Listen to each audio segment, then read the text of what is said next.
Amém, irmãos. Nós agora vamos continuar estudando a palavra do Senhor na epístola do apóstolo Paulo, a primeira epístola aos Coríntios. Eu peço a você que abra na primeira epístola aos Coríntios, capítulo 1. Na semana passada, nós explicamos que estamos justamente nos versículos 18 a 31, mas dividimos esse sermão em duas partes. Na semana passada, fizemos os versículos 18 até o versículo 25. Hoje, nós nos concentraremos do versículo 26 até o final do capítulo, mas para que nós tenhamos contexto, eu vou ler de novo, do 18 até o 31, para que você possa se situar e acompanhar melhor a exposição da palavra. 1 Coríntios, capítulo 1, versículo 18 a 31. Certamente a palavra da cruz é loucura para os que se perdem, mas para nós que somos salvos, poder de Deus. Pois está escrito: destruirei a sabedoria dos sábios e aniquilarei a inteligência dos instruídos. Onde está o sábio? Onde o escriba? Onde o inquiridor deste século? Porventura não tornou Deus louca a sabedoria do mundo? Visto como na sabedoria de Deus o mundo não o conheceu por sua própria sabedoria, aprove a Deus salvar os que creem pela loucura da pregação. Porque tanto os judeus pedem sinais, como os gregos buscam sabedoria. Mas nós pregamos a Cristo crucificado, escândalo para os judeus, loucura para os gentios, mas para os que foram chamados, tanto judeus como gregos, pregamos a Cristo, poder de Deus e sabedoria de Deus. Porque a loucura de Deus é mais sábia do que os homens, e a fraqueza de Deus é mais forte do que os homens. Irmãos, reparai, pois, na vossa vocação, visto que não foram chamados muitos sábios, segundo a carne, nem muitos poderosos, nem muitos de nobre nascimento. Pelo contrário, Deus escolheu as coisas loucas do mundo para envergonhar os sábios, e escolheu as coisas fracas do mundo para envergonhar as fortes. E Deus escolheu as coisas humildes do mundo, e as desprezadas, e aquelas que não são, para reduzir a nada as que são, a fim de que ninguém se vanglorie na presença de Deus.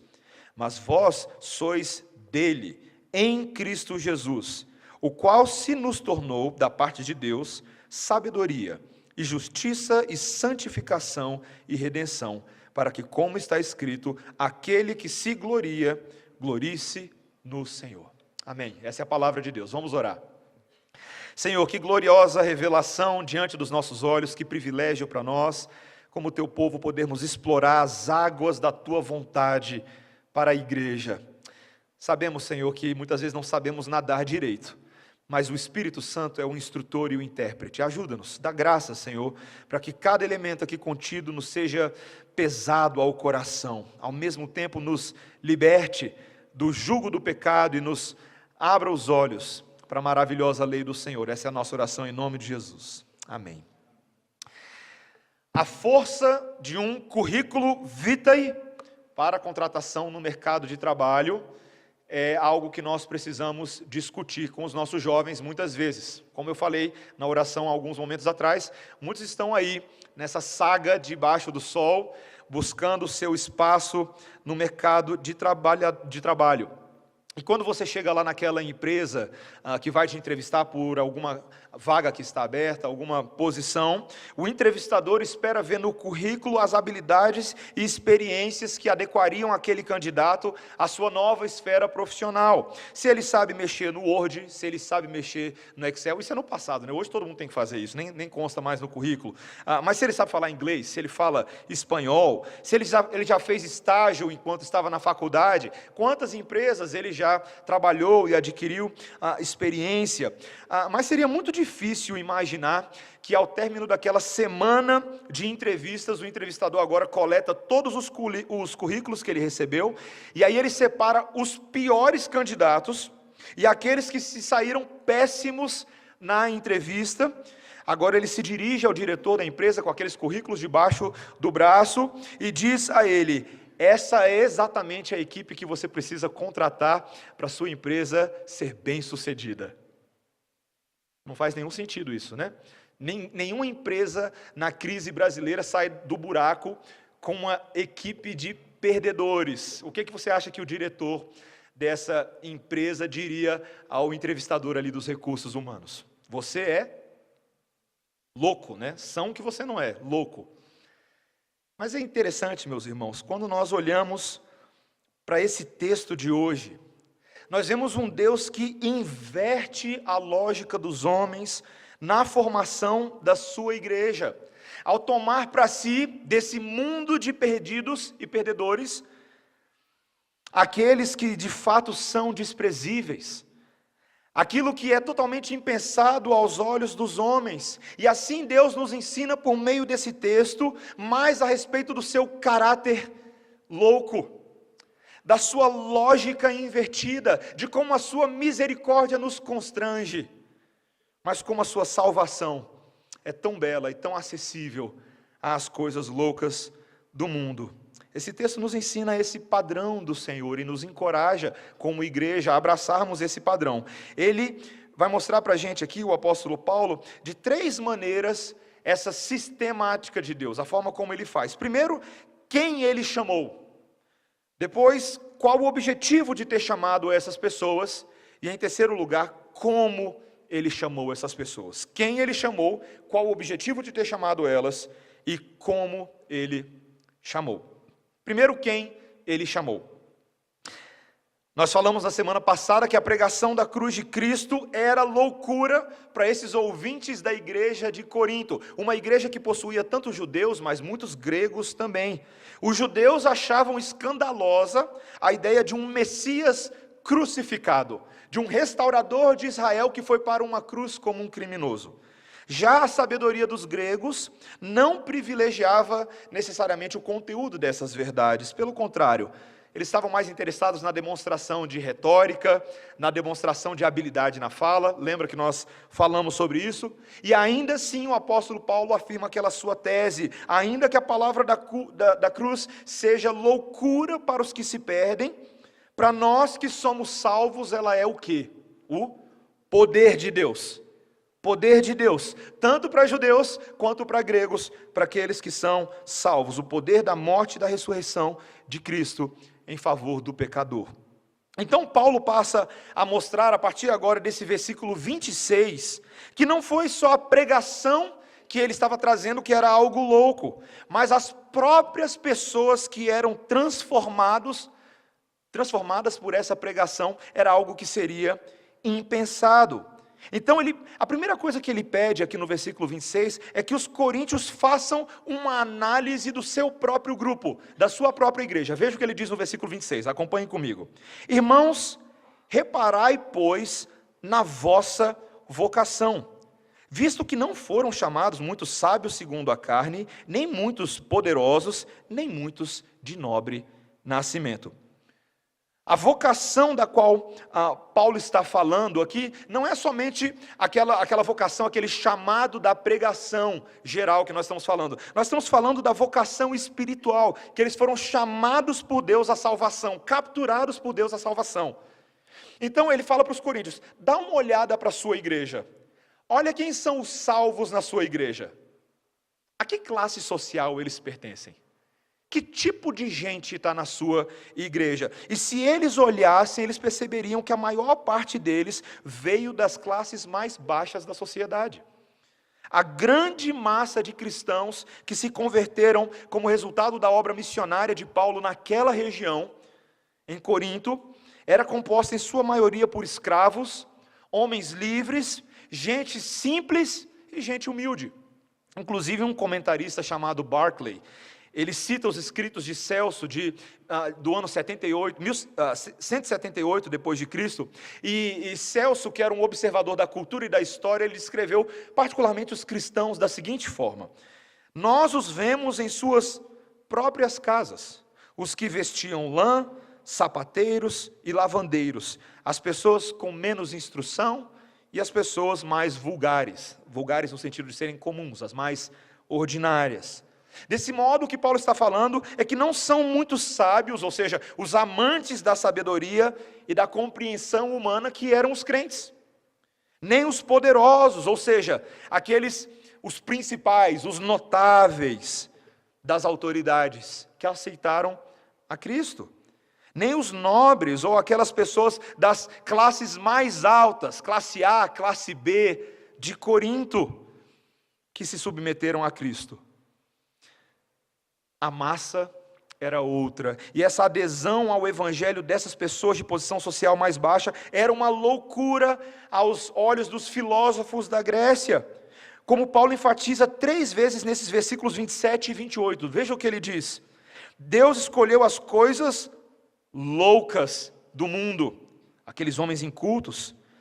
Depois ele diz, ele escolheu as coisas fracas do mundo. E depois no versículo 28, Deus escolheu as coisas humildes do mundo, e as desprezadas, e aquelas que não são. Talvez se você se lembrar de como que os judeus olhavam para os próprios gentios, eles eram tratados como aqueles da pior espécie. E se você era gentil e você era pobre, aí a coisa ficava feia, né? Você era tratado como... Eles literalmente eram chamados de cachorros pelos judeus. Um gentil pobre. Era exatamente essa forma. Isso não significa, meus irmãos, que apesar desse grande grupo da igreja ser constituído por pessoas dessa classe, dessa posição social, isso não significa que o chamado da pregação não era feito a todos os homens, para que eles se arrependessem. Pelo contrário, uma rápida pesquisa no Novo Testamento vai nos mostrar que as pessoas das mais altas classes da sociedade também se tornaram cristãs, algumas delas. Por exemplo, eu dei uma olhada, teve Dionísio em Atenas, em Atos 17, 34, você teve Sérgio Paulo, procônsul de Creta, em Atos 13, versículos 6 a 12, as mulheres nobres em Tessalônica e Bereia, Atos 17, Erasto, que era procurador da cidade, proveniente de Corinto, que é citado em Romanos 16, um outro historiador registra, por exemplo, que alguns homens e mulheres da própria classe imperial que se converteram foram até martirizados pela sua própria fé. Nero foi responsável por martirizar alguns desses, daquelas esposas de imperadores e filhos de imperadores que se converteram ao cristianismo. Elas também foram mortas. Portanto, todos ouviam a pregação. Ocasionalmente, alguns da alta posição respondiam positivamente ao evangelho, mas vários do povão estavam respondendo. E daqui, meus irmãos, nós já tiramos algumas rápidas aplicações. Primeiro, nós aprendemos exatamente com Paulo hoje e na semana passada que a compreensão da mensagem da cruz não está condicionada aos intelectualmente mais aptos. Aqueles que foram às grandes escolas, que nasceram nos berços de ouro ou nas cidades privilegiadas. Pelo contrário, o evangelho é para todos. Por um lado, nós não estamos afirmando que ele é somente para os ricos ou iluminados, mas por outro lado também, e aqui vem um alerta importante, nós não estamos afirmando uma espécie de evangelho dos pobres. Você entende o que eu estou falando?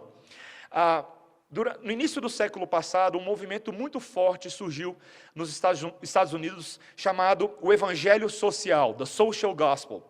E a ideia era de que agora o verdadeiro Evangelho de Cristo só faria sentido se ele fosse um Evangelho que mudaria a vida social das massas e os seus problemas sociais, financeiros, econômicos, suas crises. E desde então, essas raízes passaram a influenciar grande parte da formação da teologia evangelical em meados do século passado, década de 60, década de 70, e isso desceu para a América do Sul com uma força tremenda, a ponto de, por causa da situação econômica dos países da América do Sul e da América Central, nós temos o surgimento daquilo que nós chamamos de teologia da libertação. Uma teologia da libertação é aquela que diz que o evangelho veio para libertar o pobre. O verdadeiro perdido é o perdido social. As camadas espirituais, as questões eternas, só fazem sentido enquanto a igreja está envolvida com as obras de caridade, com a ação social. E isso em si também é uma distorção do evangelho. É puxar o pêndulo de um lado para o outro lado, é mudar a mensagem do evangelho. Meus irmãos, nós sabemos que a ação social, ela tem um espaço na vida da igreja. Mas esse espaço só existe como consequência do verdadeiro evangelho pregado, não como substituto do evangelho. Você entendeu essa diferença? Você entendeu essa dinâmica?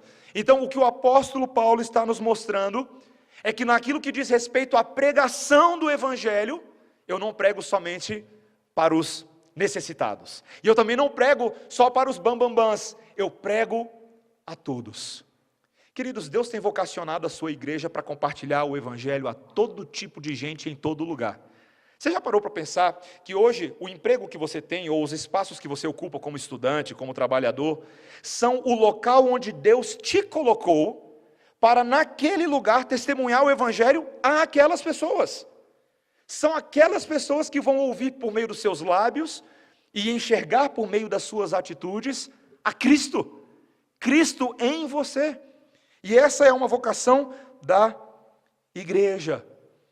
Uma vocação para a qual eu e você não temos o direito de escolher quem vai e quem não vai ouvir.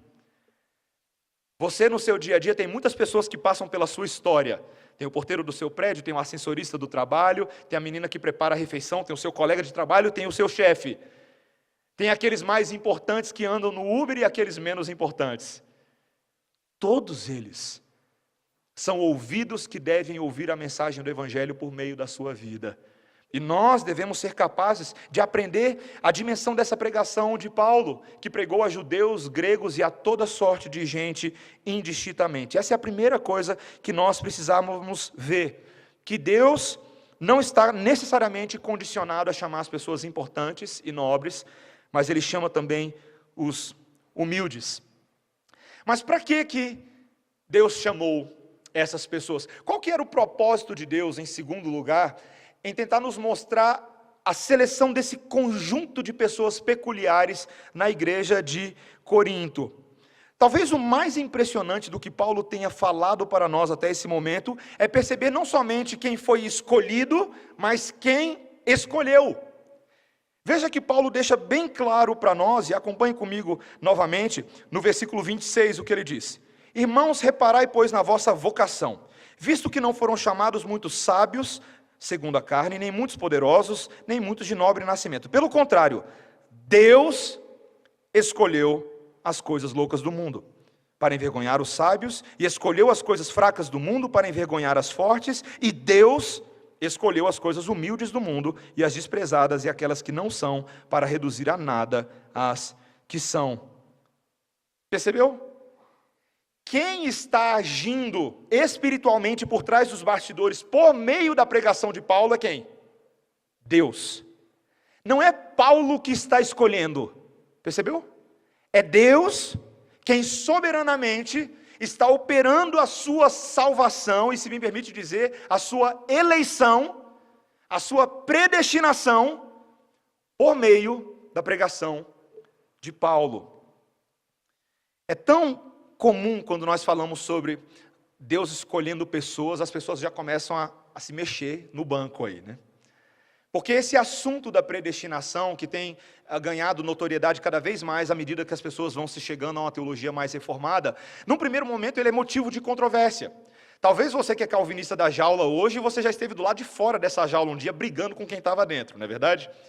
Tentando de todas as formas mostrar como esse negócio de predestinação é a coisa mais insana de se afirmar a respeito de Deus. De que Deus escolhe pessoas. E o livre-arbítrio, pastor? Onde está o livre-arbítrio? Claro, meus irmãos, que ainda que haja controvérsia na nossa cabeça, na nossa lógica de entender como isso é possível, e isso acaba causando consternação em muitos irmãos em Cristo, aquilo que nós estamos falando sobre o processo da escolha soberana de Deus é tão somente o que a Bíblia prega de Gênesis a Apocalipse.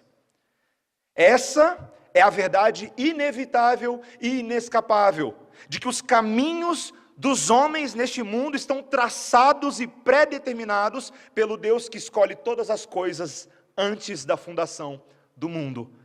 Essa verdade profunda e misteriosa caracteriza a pregação de Paulo. Quando ele diz, por exemplo, em outra epístola, em Efésios capítulo 1, versículos 3 a 5, Bendito Deus e Pai de nosso Senhor Jesus Cristo, que nos escolheu nele, antes da fundação do mundo, para sermos santos e irrepreensíveis perante Ele. E em amor nos predestinou para Ele, para a adoção de filhos, por meio de Jesus Cristo, segundo o beneplácito da sua vontade. A palavra bonita é essa, né? Beneplácito. Uma misteriosa bondade de Deus com relação ao propósito da eleição. A eleição de Deus é tão profunda, meus irmãos, e tão veterotestamentária quanto neotestamentária, é tanto do Antigo Testamento quanto do Novo Testamento, que o sábio de Provérbios, no capítulo 16, afirma: o Senhor fez tudo para um fim, sim, até o ímpio para o dia do mal. Você lembra de Judas? O filho da perdição, prometido em Salmos? Isso é um mistério para nós. O Senhor Jesus Cristo, em João 13, versículo 18, diz: não falo de todos vós, eu conheço aqueles que eu escolhi. Veja que claramente, meus irmãos, essa predestinação misteriosa de Deus acompanha as coisas que nos parecem ordinárias neste mundo. Porém, antes que você ache que esse assunto é algo a rapidamente você evitar, assim que terminar o sermão, eu vou apagar isso da minha cabeça, lembre-se que o que Paulo está tentando nos mostrar não é uma ótica negativa sobre a predestinação. Pelo contrário, é a ótica extremamente positiva de tudo que Paulo está tentando nos explicar. Essa doutrina da graça, que foi enfatizada na Reforma Protestante por João Calvino e vários dos reformadores, enfatiza que, na verdade, a eleição, ela é incondicional. Para quem já ouviu falar da tulipa, né, aquela fórmula do calvinismo, a segunda letrinha, o U, significa unconditional election, eleição incondicional. De que Deus predestina pessoas, sim, mas não por nenhum mérito que elas tenham. Pelo contrário, Deus se utiliza dos seus próprios critérios que fogem completamente à lógica de justiça dos homens. Essa verdade fica ainda mais ressaltada positivamente aqui, meus irmãos, quando nós nos lembramos como que as conversões aconteciam no livro de Atos.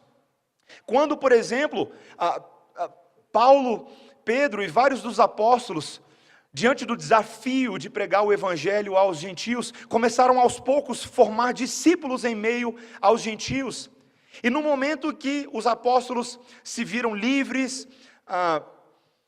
de uma situação de prisão, e pregaram o evangelho corajosamente aos gentios, e os gentios creram naquele evangelho, Lucas, em Atos 13, 48, registra que os gentios, quando ouviram as grandezas de Deus, regozijaram-se e glorificaram a palavra de Deus.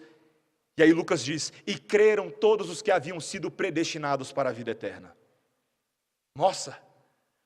Do nada, essa informação cai de paraquedas no meio do livro de Atos. Meus irmãos, Deus tem propósitos salvíficos eternos que podem fugir à minha e à sua lógica, mas atendem perfeitamente à lógica da glória de Deus. Deus não salva segundo os critérios dos homens, os nobres, os importantes, os poderosos, não. Ele subverte essa lógica e tudo fica louco.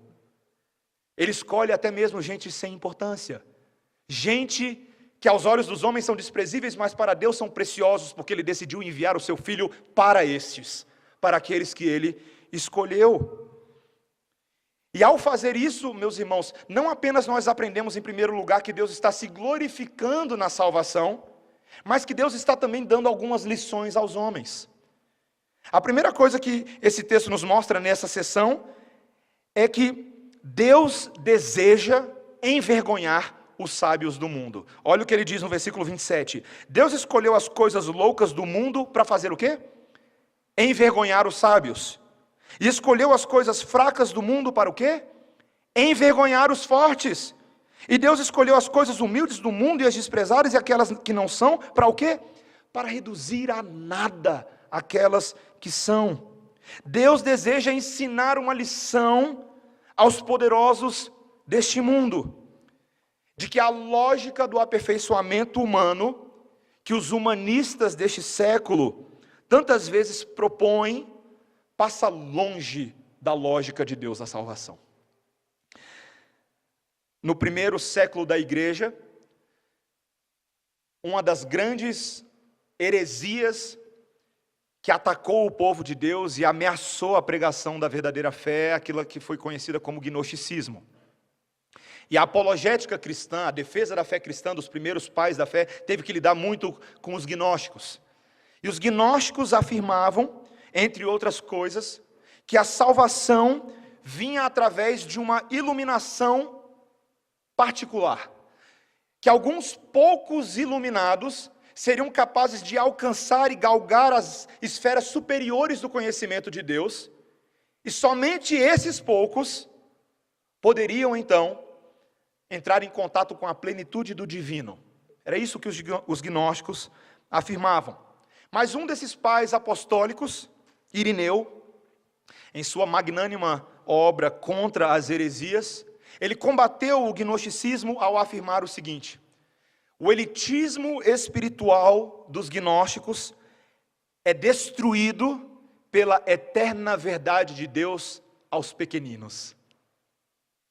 Os gnósticos se acham tão grandiosos, tão importantes, e o Senhor Jesus Cristo vira e fala: vinde a mim os pequeninos, porque dos tais é o reino dos céus. Explodiu a cabeça dos gnósticos. Eles não sabem o que fazer com isso. Quando os pequenos são os salvos, quando os pequenos são iluminados, quando os pequenos podem plenamente gozar da aliança e da vida do Senhor, é a prova de que os ditos entendedores não são assim tão entendedores. Pelo contrário, eles ficam com cara de tacho, eles coçam o cucuruto, e eles consultam as suas fórmulas. Onde foi que eu errei no cálculo? Eles ficam com cara de bocó, bobos. Deus humilha os soberbos. Meus irmãos, quando nós vemos o crescimento da igreja ao longo da história, e a maneira como nós olhamos para nós mesmos, quem nós somos como igreja, nossas histórias individuais, nós começamos a perceber que Deus tem um jeito doido de salvar pessoas, não é verdade? Como é que você veio parar aqui hoje à noite? Coça a cabeça aí.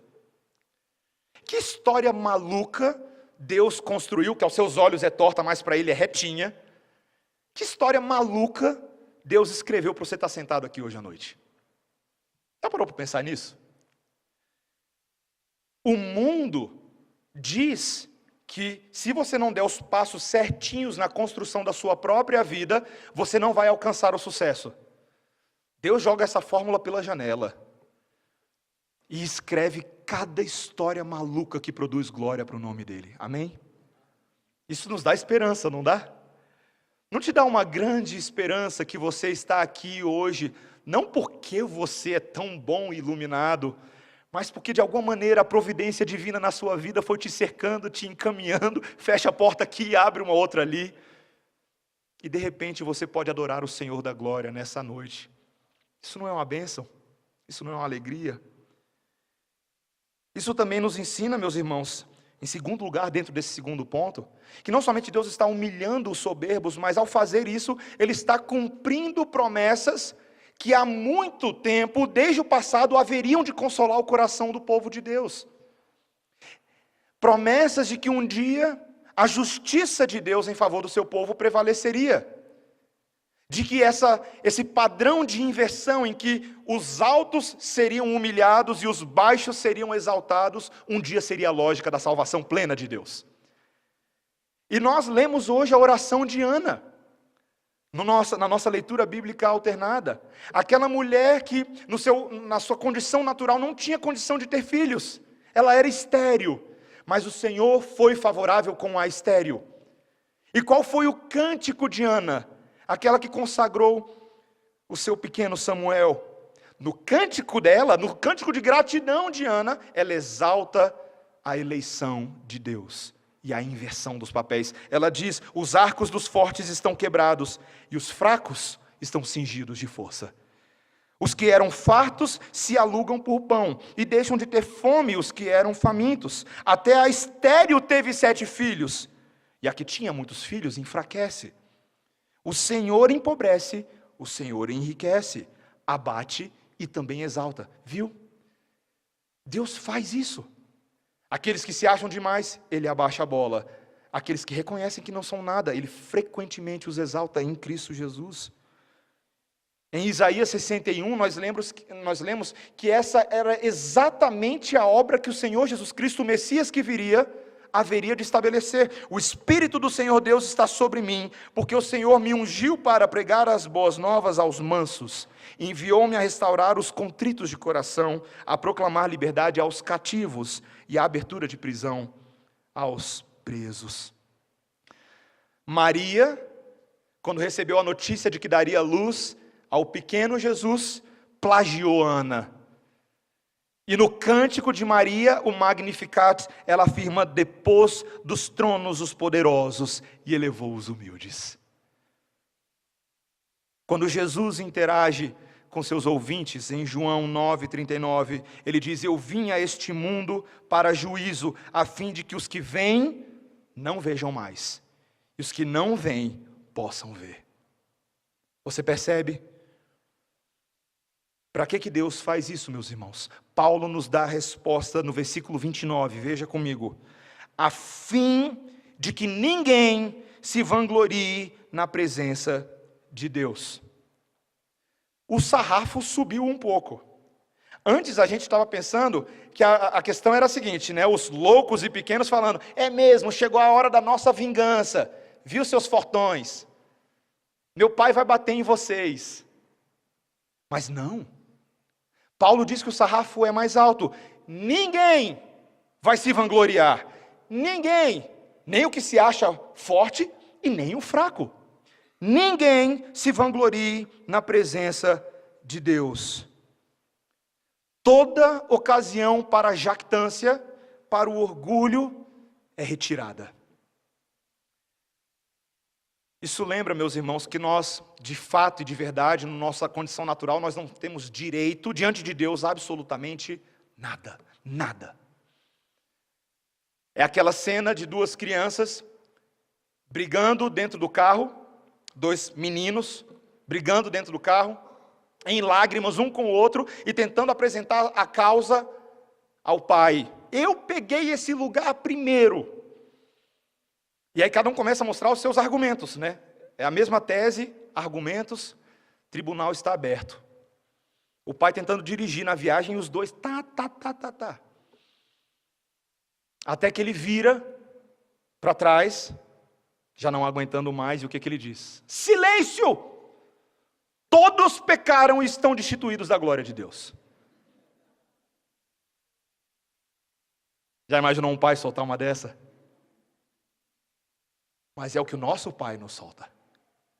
Todos pecaram e destituídos estão da glória de Deus. Romanos 3:23. Não há nenhum justo sequer, ninguém que busque a Deus, ninguém que mereça absolutamente nada, porque até os loucos são originalmente fracos e pecadores.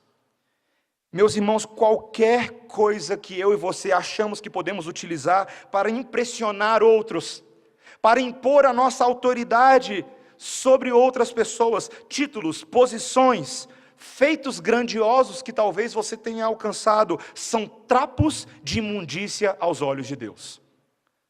Não valem nada para Ele, até coisas boas. Quando Paulo relata em Filipenses 3 que ele era zeloso pela lei, que ele era um fariseu dos fariseus, um homem da tribo de Benjamim, nascido e circuncidado ao 8º dia. Isso não era nada. Isso não era nada. Por meio de Jesus e por meio da pregação da loucura da cruz, Deus está nos colocando no nosso devido lugar. É hora de abaixar a bola. É hora de abaixar a bola. Meus irmãos, o apóstolo Paulo nos ensina que Deus chamou as coisas pequenas desse mundo.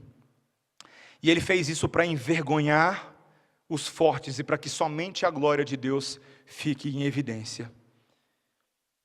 A grande pergunta, em último lugar, é: como a glória de Deus fica em evidência? Como que Ele nos chamou? Que método Ele empregou? De tudo de negativo e admoestativo que Paulo falou até agora, Paulo se volta para o positivo no versículo 30, veja comigo. Mas vós sois dele em Cristo Jesus, o qual se tornou da parte de Deus, se nos tornou da parte de Deus, sabedoria e justiça e santificação e redenção, para que, como está escrito, aquele que se gloria, glorie-se no Senhor. Esse é o versículo tema da Igreja Presbiteriana Redenção. Nós fomos fundados com base nesses dois versículos. A pergunta é: você sabe o que eles significam? O que o apóstolo Paulo estava nos ensinando? A primeira coisa, e vamos dissecar exegeticamente esses dois versículos. A primeira coisa que ele está nos mostrando, ele fala logo no versículo 30. O que ele diz no início?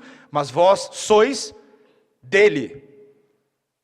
Esses loucos, esses pequenos do mundo, que sofrem diante da arrogância dos soberbos, eles são de Deus. A palavra autos, no grego, essa preposição é uma preposição de origem e pertencimento. Vocês pertencem a Deus. Vocês são propriedade exclusiva dele. Como que vocês são propriedade dele? O que ele fala logo em seguida? Em Cristo Jesus. Essa frase, ina Christos Jesus, é uma frase que tem levado a vários milhares de teólogos ao longo da história a escreverem livros inteiros sobre essa frase. Livros, e não é exagero, livros inteiros, clássicos da teologia protestante, clássicos dos pais da igreja, sobre essa frase. E claro que eu tenho que tentar resumir aqui 2000 anos de debate sobre essa frase em 30 segundos para a igreja. Mas após estudar, tanto no seminário quanto nessa semana, esta frase, nós podemos dizer sucintamente que ela significa que o crente está ligado ao seu Senhor da forma mais próxima possível. Que Cristo, e vamos tentar pensar nisso, Cristo é a própria atmosfera na qual o crente vive e respira. O crente está em Cristo, englobado, cercado de todos os lados, por cima, por baixo, em Cristo Jesus. Cristo é a arca de Noé, na qual o crente foi colocado dentro dela, e as águas da tempestade soam por 40 dias e 40 noites, mas não o atingem. As águas da ira de Deus, que são para condenação, são freadas em Cristo Jesus, e Ele está dentro de Cristo Jesus. Nós estamos, como Paulo fala em Romanos 6, batizados em Cristo Jesus, dentro dele. Nós estamos dentro da sua morte e também estamos dentro da sua ressurreição. Claro que ainda que eu tente ilustrar isso de inúmeras maneiras que a Bíblia nos aponta desde o Antigo Testamento, nós não devemos pensar isso de uma forma abstrata, de uma forma etérea, de uma forma mecânica. Cristo é uma pessoa. Eu não tenho como entrar na pessoa de Cristo, não é isso que nós estamos falando. O que nós estamos dizendo é o apego místico, profundo, místico nesse sentido de ser profundo, a um Salvador pessoal. Essa doutrina é uma doutrina que tem sido estabelecida dentro da Igreja Reformada como uma das principais doutrinas que explica a nossa salvação. A doutrina da união com Cristo. De que nós estamos intimamente unidos com Cristo porque fomos ligados a Ele pelo poder do Espírito Santo, à sua morte, à sua ressurreição e a todos os benefícios que derivam dela. Estar em Cristo, como um outro comentarista coloca, não é somente estar dentro dele num sentido pessoal, mas também num sentido corporativo. Se estamos ligados a Cristo, que é a videira, também estamos ligados a todos os outros galhos ceivados dessa videira. Ou seja, estamos intimamente ligados a todo o corpo de Cristo que se espalha sobre a face da terra. Essa é a unidade que nós temos uns com os outros. Essa é a resposta que Paulo está começando a mostrar para a indagação levantada lá no início do capítulo, o problema da divisão na igreja. Vocês não podem ser divididos. Por que, Coríntios? Por que, Igreja Redenção? Porque a seiva que alimenta aquele galho é a mesma seiva que te alimenta. É a seiva do sangue de Jesus. Vocês estão intimamente ligados uns aos outros. Esta é a sabedoria de Deus. É isso que esse versículo diz. Esse Cristo se nos tornou da parte de Deus sabedoria. Essa é a sabedoria. O método de Deus de nos salvar, a única forma de nos salvar, é fazer de Cristo o ponto de amálgama, de Cristo o ponto unificador. Eu e você não tínhamos obras suficientes para apresentar a Deus no seu tribunal. Mas Cristo realizou essas obras e agora o que Ele se tornou para nós logo depois de sabedoria? O que está escrito aí? justiça. Nos méritos de Cristo, no seu recorde perfeito, nós ganhamos uma nova justiça. Cristo se tornou a nossa justiça. E nós, criminosos aos olhos de Deus, agora somos aceitos e liberados da condenação que era contra nós. 2 Coríntios capítulo 5, versículos 18 a 21 mostram claramente que Cristo tomou o nosso lugar, nos ofereceu nova justiça e agora nós somos novas criaturas. Cristo é a nossa justiça. Mas não é somente isso.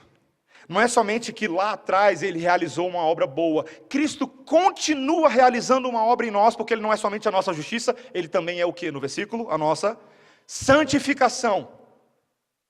A obra perfeita de Cristo, o exemplo dado por Ele, a maneira como Ele não cedeu a nenhuma tentação, se tornam hoje os moldes e o caminho que nós seguimos. Nós olhamos para a vida de Cristo e falamos, queremos viver exatamente assim, porque viver assim é a forma que Deus quer, é a forma agradável.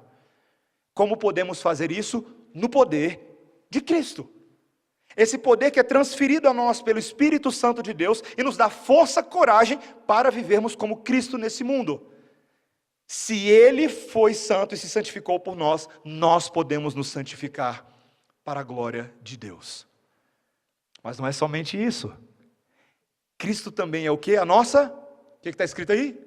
Redenção, sabedoria, justificação, justiça, santificação e redenção. Como eu gosto desse nome. Meus irmãos, redenção é uma palavra forte. Redenção, essa palavra grega aí contida, é a palavra que era utilizada para falar de resgate. O relacionamento que agora, uma pessoa que era escrava, que estava sob o jugo de um senhor, sobre um contrato de vida, devedor àquele senhor, é o relacionamento que ela passa a ter agora com a sociedade no momento que ela foi resgatada. O preço do escravo foi pago. Muitos desses escravos se tornavam escravos para pagarem as dívidas que por acaso eles contraíam com um desses senhores. Agora alguém vem e paga essa dívida, assina-se uma carta de alforria, e aquela altíssima dívida que comprometeria aquele homem ou mulher ou família por anos da sua vida, foi liberada. Ele está livre. Eu e você estávamos em dívida com o Senhor, sob os cuidados de Satanás, o príncipe das trevas, filhos da desobediência debaixo da ira de Deus.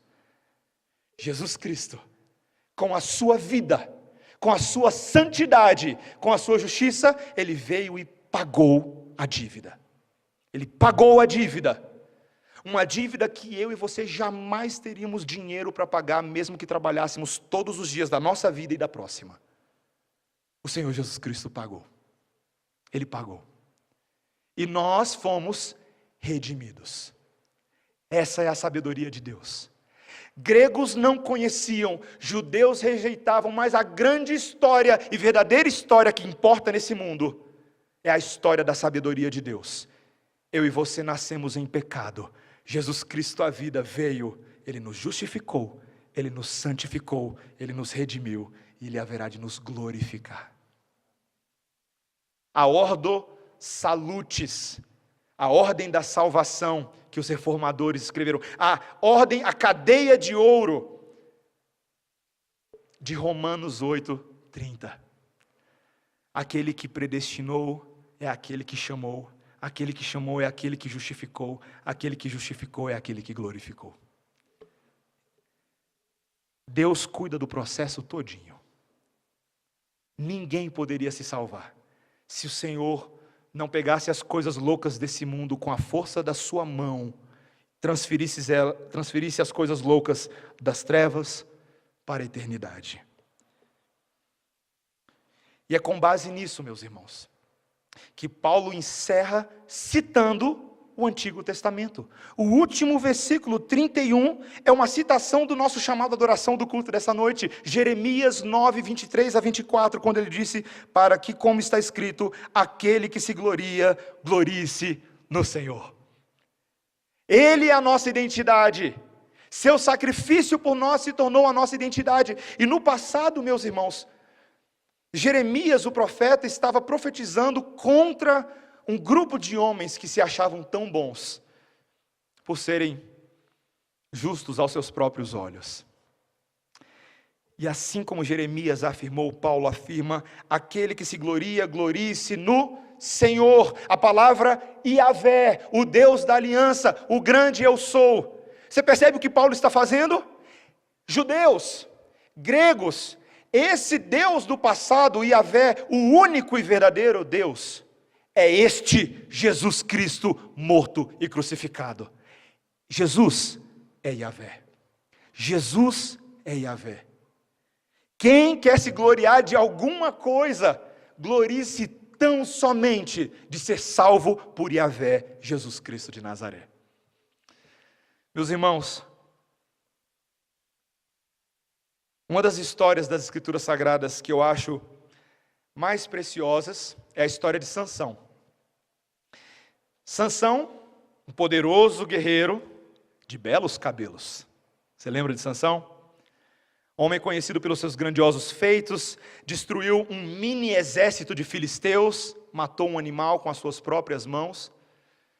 E os filisteus, sem muitas ideias do que fazer, decidem enviar uma espiã sedutora, Dalila, para quem sabe seduzir esse homem que tinha um voto de nazirato, de não cortar os seus cabelos, e aquilo representava a sua força.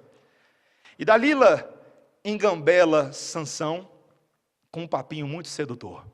Ela conquista, captura o seu coração, ali por meio daquela paixonite sensualizada. Sansão abaixa a guarda e um belo dia, Dalila vem com uma tesoura e corta os seus cabelos.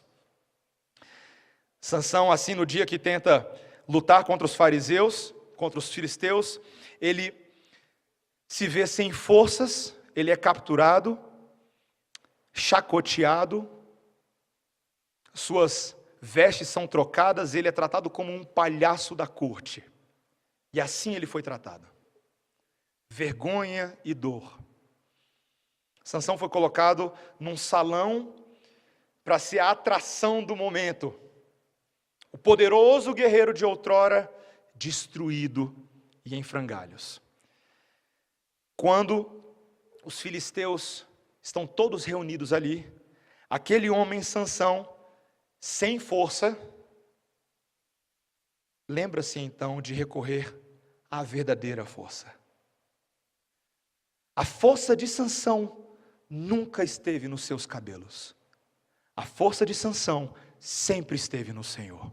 E ele pede ao Senhor um último clamor: que lhe conceda força para que os inimigos do Senhor sejam destruídos. E é exatamente isso que acontece. Mesmo amarrado, mesmo cativo, ele consegue empurrar os pilares daquele salão. E todos ali, inclusive o próprio Sansão, são soterrados e mortos. Um sacrifício heróico. Eu e você muitas vezes achamos que a nossa força está nos nossos cabelos. Alguns até literalmente. Nós temos gastado muito tempo da nossa vida como soberbos e arrogantes, que se gloriam e se pautam no seu próprio entendimento. Quando os inimigos vêm, é tiro e queda.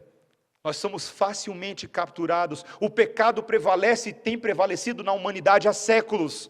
Desde Adão e Eva, que confiaram no papo daquela Dalila, a serpente. Desde aqueles dias, os homens experimentam o resultado de se gloriar na sua própria força. Meus irmãos, a força do povo de Deus é o Senhor Jesus Cristo. Não é a sua força. Você é um fraco. Você é um fraco. Você não tem força alguma.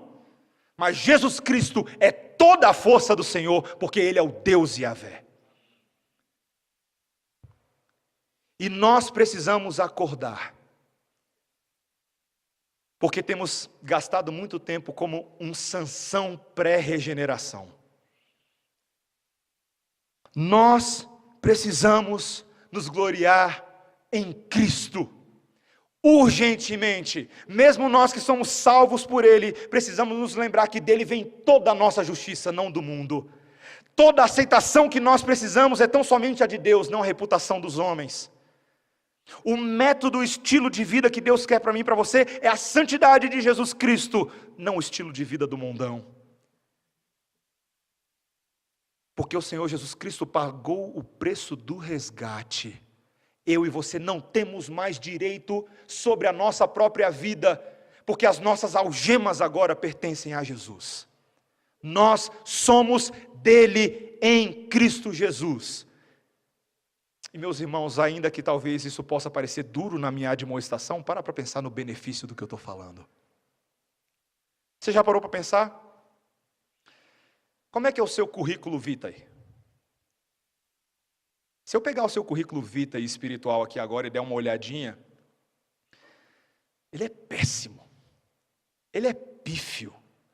Ninguém te contrata e tu sabe disso muito bem. Só tem um currículo pior que o teu, o meu. É feio. É feio. Mas o nosso entrevistador,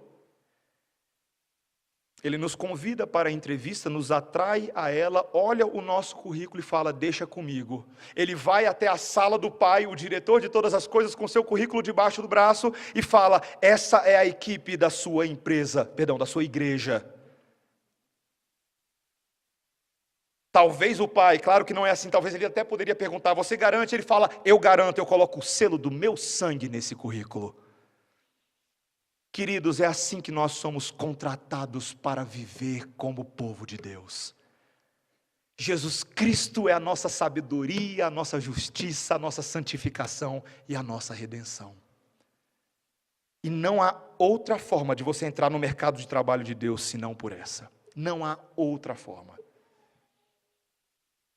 Meus irmãos, que o Senhor nos ajude a termos os nossos olhos abertos e os nossos corações confortados nessa verdade. Amém? O sermão de hoje não tem muita aplicação senão essa. É essa a aplicação. A aplicação é que o evangelho louco de Deus conquiste o nosso coração. Amém?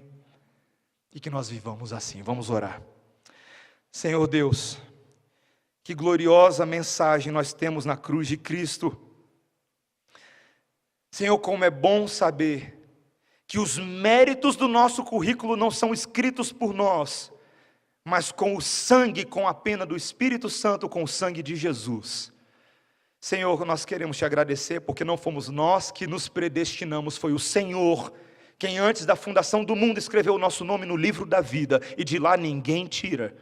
Obrigado, Senhor, por tão grande esperança, a esperança que moveu o coração dos pais da igreja, na igreja primitiva, de homens como Agostinho, Tomás de Aquino, João Calvino, Martim Lutero, Zwinglio, Martin Bucer. É a mesma esperança que continua palpitando na igreja e no coração do povo de Deus até os nossos dias. O Espírito Santo continua falando por meio da palavra, Senhor, nós queremos nos gloriar em Ti. Nós queremos nos gloriar em Ti. A nossa glória é Yahvé. Senhor, não há mensagem mais importante a ser ouvida entre as vozes deste mundo, senão essa, o nome sobre todo nome. Senhor, que Ele prevaleça nas nossas vidas, que o Evangelho puro e simples nos seja o mais precioso tesouro, e que nós vivamos por esse tesouro. Em nome de Jesus. Amém. Amém. Nós vamos cantar agora um novo cântico, um cântico novo, que a gente cantou uma única vez há quase 2 anos atrás.